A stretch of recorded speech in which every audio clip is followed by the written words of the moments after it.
औज़ुबिल्लाहि बिस्मिल्लाहिर्रहमानिर्रहीम।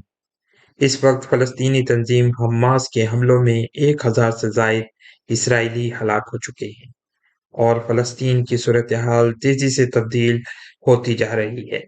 आज की वीडियो में हम एक दफ़ा फिर रॉयल यूटीवी की तरफ से आपके लिए एक ऐसा एनालिसिस पेश करेंगे जो इससे पहले आप लोगों ने नहीं सुना हो।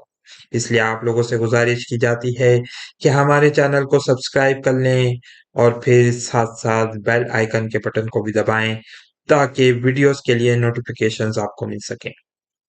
हालिया दिनों में होने वाले हमले फ़लस्तीन की सियासत में एक नए मोड़ का आगाज़ साबित हो रहे हैं। कोई ये प्रेडिक्शन नहीं कर सकता था, पेशन गोई नहीं कर सकता था कि फ़लस्तीनी तंजीम हमास इस तरीके से इसराइल पर हमला करेगी कि पूरी दुनिया शशदर होकर रह जाएगी। आखिर ये सूरत हाल क्यों पेश आ रही है? क्या इसराइल का अब खात्मा करीब है? आज की वीडियो में हम कोशिश करेंगे कि इस मौजू पर थोड़ी रोशनी डाल सकें। बताया ये जा रहा है कि इंतहाई तेजी से यौम किपुर की छुट्टियों की सूरत हाल में जो हमले हुए उन्होंने इसराइल को इंतहाई हैरानगी में डाल दिया कि फ़लस्तीनी तंजीम हमास ने इस तरह से हमला किया। बताया ये जाता है कि एक इसराइली फेस्टिवल में जो हलाक शुदगान की तादाद है वो 300 के करीब इस वक्त पहुंच रही है, जहां होने वाले नुकसानात को पूरी दुनिया इंतहाई हैरानगी के आलम में देख रही है।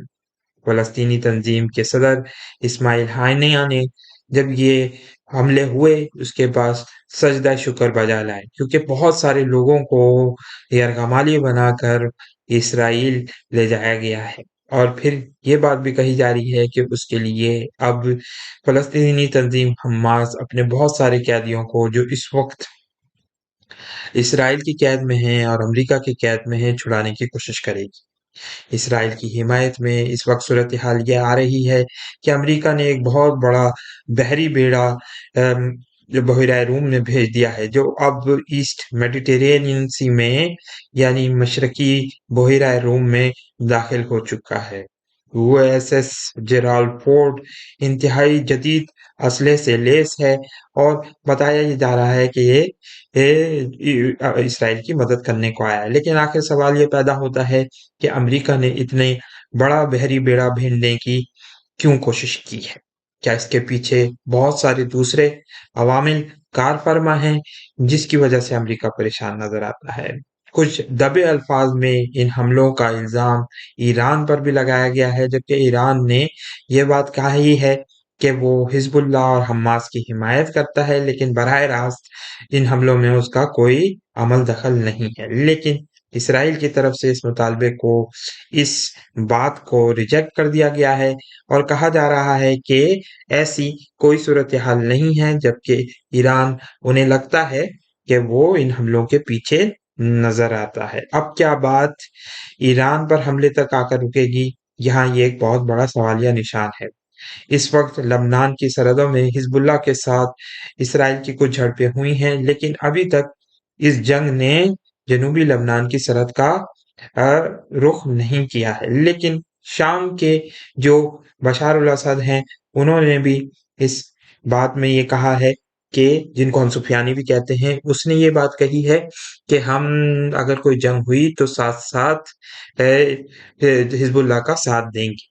अब रसूलुल्लाह सल्लल्लाहु अलैहि वसल्लम की पेशेनगोइयों में बहुत सारी बातें ऐसी नज़र आती हैं, जिसमें ये महसूस होता है कि बशार अल असद रूसियों की मदद से शायद फ़लस्तीन पर कब्ज़ा कर ले। उन अहादीस की तरफ हम आएँगे लेकिन इससे पहले इस वक़्त मौजूदा सूरत-ए-हाल पर नज़र डालते हुए ये बताना चाहेंगे कि सऊदी अरब चूँकि बहुत सारे मकामात पर फ़लस्तीनियों की हिमायत करता आया है और अभी भी फ़लस्तीनी सदर महमूद अब्बास को उसने अपनी हिमायत का यकीन दिलाया है, लेकिन बज़ाहिर ये लगता है कि सऊदी अरब और दीगर दूसरे जो अरब ममालिक हैं, वो इस जंग में न्यूट्रल रहने की कोशिश करेंगे या इसराइल का साथ देंगे। इवन के बताया ये जा रहा है कि मिस्र ने इस वक़्त गज़ा के साथ अपनी सरहद बंद कर दी है और किसी तौर पर भी वो गज़ा में जो फूड सप्लाई है, उसको रोकने में पूरी तरीके से ताउन कर रहा है इसराइल के साथ। यहाँ सूरत-ए-हाल इंतहाई तेज़ी से बिगड़ती हुई नज़र आ रही है। सवाल ये पैदा होता है कि मिस्र का क्या मौक़िफ़ होगा, पाकिस्तान का क्या मौक़िफ़ होगा और तालिबान इस सूरत-ए-हाल को किस तरीके से देखेंगे। आइंदा आने वाले दिनों में मज़ीद हालात हमें पता चलते रहेंगे, लेकिन इस वक़्त गज़ा पर वहशियाना बमबारी इसराइल की जारी है और बहुत सारे फ़लस्तीनी शहीद हो चुके हैं और बताया ये जा रहा है कि अभी भी बहुत सारे इस्राएली शहरों में जो फ़लस्तीनी मुज़ाहमतकार हैं, वो हमले कर रहे हैं। ख़ास तौर पर इस्राएली जनूबी शहर अस्कलान में रॉकेट हमलों में मरने वालों की तादाद बढ़ रही है। लेकिन लगता ये है कि अब 74 साल, 72 सालों के बाद इसराइल के क़याम को जो हो चुके हैं, महसूस ये होता है कि इसराइल का ख़ात्मा अब तेज़ी से होने जा रहा है। ये करीबन-करीबन वही सूरत-ए-हाल है जो 1000 पहले उस फ़लस्तीनी ईसाई रियासत को जिसको किंगडम ऑफ हेवन कहा जाता था, उसको दरपेश थी जब सुल्तान सलाहुद्दीन अय्यूबी ने थोड़े ही अरसे में इसका खात्मा कर दिया था।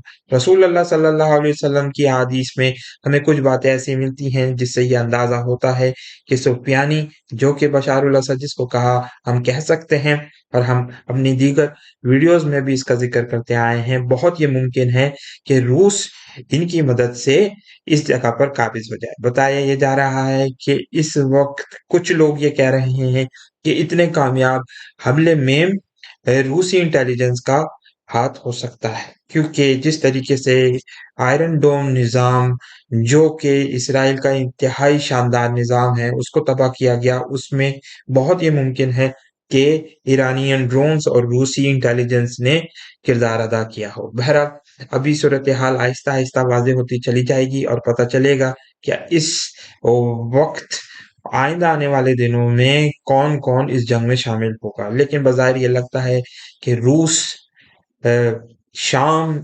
ईरान तंज़ीम हिज़्बुल्लाह और फ़लस्तीनी तंज़ीम जो है हमास, इस्लामिक जिहाद ये लोग मिलकर एक बड़ा इत्तेहाद बना सकते हैं जो कि इसराइल के खिलाफ जंगें हों। और जब फिर एक बहुत मुमकिन है कि बशारुल असद की क़यादत में इस इलाके पे यानी फ़लस्तीन के इलाके में यरूशलेम में उसका कब्ज़ा हो जाए।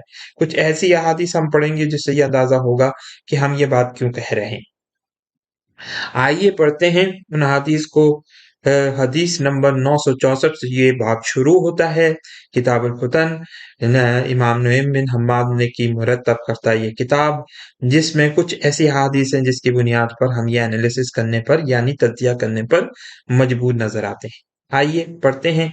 हदीस नंबर 964 को हमने खोला है।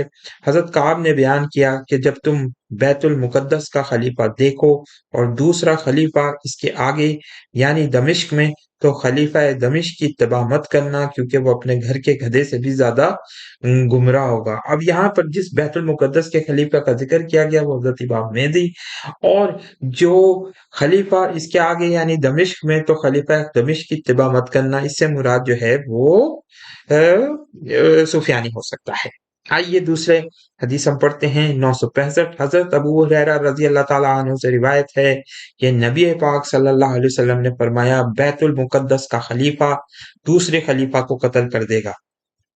यहाँ अगर हम गौर से जायज़ा लें तो साफ ये अंदाज़ा होता है कि बैतुल मुक़द्दस में उस वक़्त एक खलीफा यानी एक बादशाह यानी सुफियानी का कब्ज़ा हो चुका होगा और जिसको कत्ल करने के लिए हज़रत इमाम मेहदी आएँगे। जैसा कि दीगर तीसरी हदीस में ये हमें मिलता है, हम उसको पढ़ेंगे भी कि बाब रहमत पर सुफियानी को हज़रत इमाम मेहदी अलैहिस्सलाम की हुक्म पर ज़िबा कर दिया जाएगा। आइए हदीस नंबर 966 पढ़ते हैं। मुहद्दिस अबू बकर ने बयान किया कि मुझसे मेरे असातिज़ा ने बयान किया कि सुफियानी ही खिलाफत इमाम मेहदी के हवाले करेगा। यानी वो उस वक़्त बैतुल मुक़द्दस में मौजूद होगा, यानी यरूशलेम में मौजूद होगा।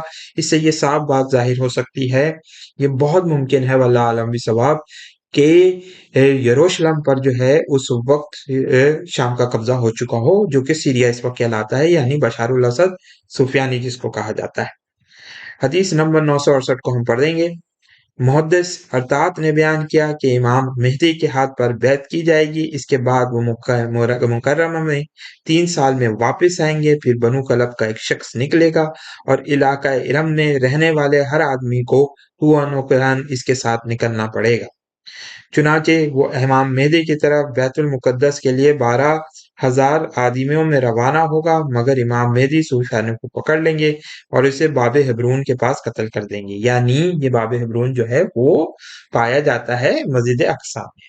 अल्लाह ताला से दुआ है कि अल्लाह ताला हमें हजरत इमाम मेहदी के साथ रहने और उनके लश्कर में शामिल होने की तौफीक अता फरमाए, और फिर जो बड़ी लड़ाइयाँ हो रही हैं उसमें भी हमारा हिस्सा शामिल हो। आमीन सुमा आमीन।